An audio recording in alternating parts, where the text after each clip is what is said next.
I got so much motherfucking design on right now. Bring it down, bring it back, make it clap. I got 3 old thoughts, new block, where that thing bitches up a line, and you know. Komunikasi publik adalah penyampaian informasi gagasan atau pesan kepada klien dengan tujuan mempengaruhi persepsi, sikap atau tindakan mereka. Ini melibatkan penggunaan berbagai media sosial dan strategi komunikasi untuk mencapai hasil yang diinginkan. Berikut ini adalah ringkasan materi tentang komunikasi publik. Komunikasi publik adalah proses komunikasi yang melibatkan pihak yang memiliki kepentingan dalam menyampaikan pesan kepada khalayak luas. Tujuan utama komunikasi ini juga untuk mempengaruhi opini, sikap, atau tindakan penyampaian. Tujuan komunikasi juga ini dapat bervariasi tergantung pada konteks dan organisasi yang terlibat. Beberapa tujuan umum komunikasi juga bisa membangun citra publik yang positif, meningkatkan kesadaran tentang isu atau permasalahan tertentu, mempengaruhi opini publik, dan mendukung kebijakan atau program pemerintah dan membangun hubungan yang baik dengan pemangku kepentingan. Media komunikasi publik juga ini mencakup media cetak seperti surat kabar, majalah, media elektronik seperti televisi, radio, dan media digital sebagai situs media sosial dan blog. Pemilihan media ini juga sangat penting dalam mencapai antusias yang ditargetkan.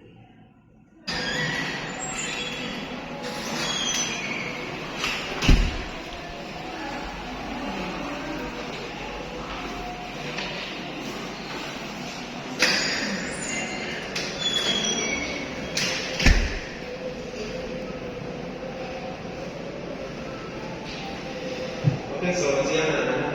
Selamat siang, Pak. Jadi, kita di sini ingin membahas tentang komunikasi publik dalam konteks sosial kita saat ini. Gimana sih pendapat Bapak tentang hal itu?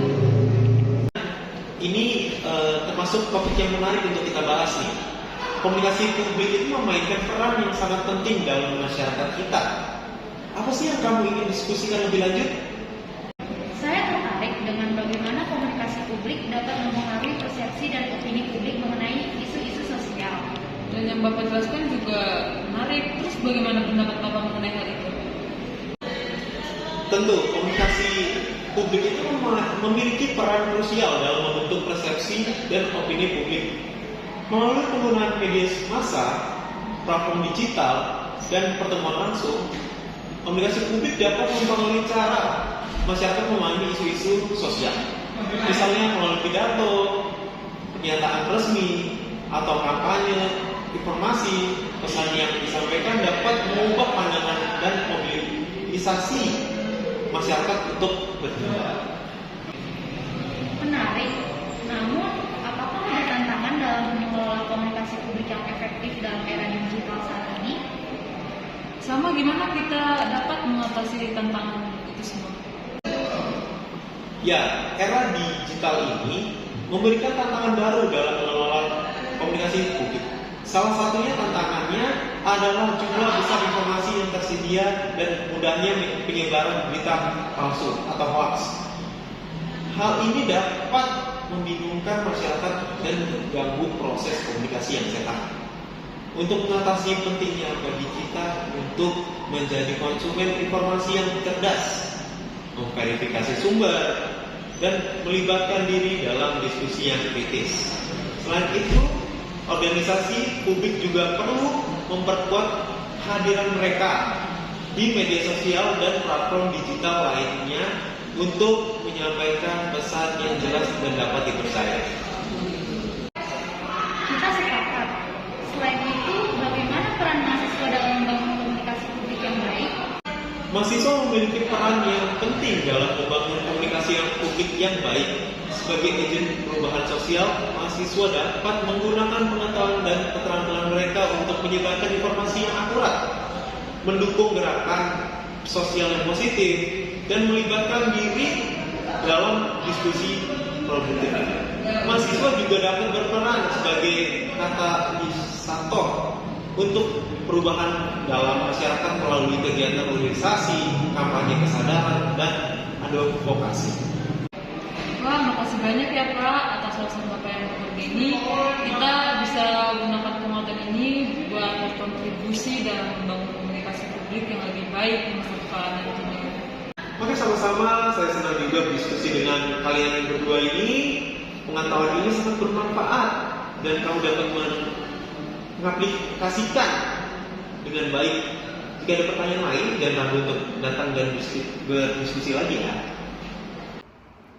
Ya, di sini saya akan membahas tentang ciri-ciri komunikasi publik. Ada apa aja sih di dalam komunikasi publik ini?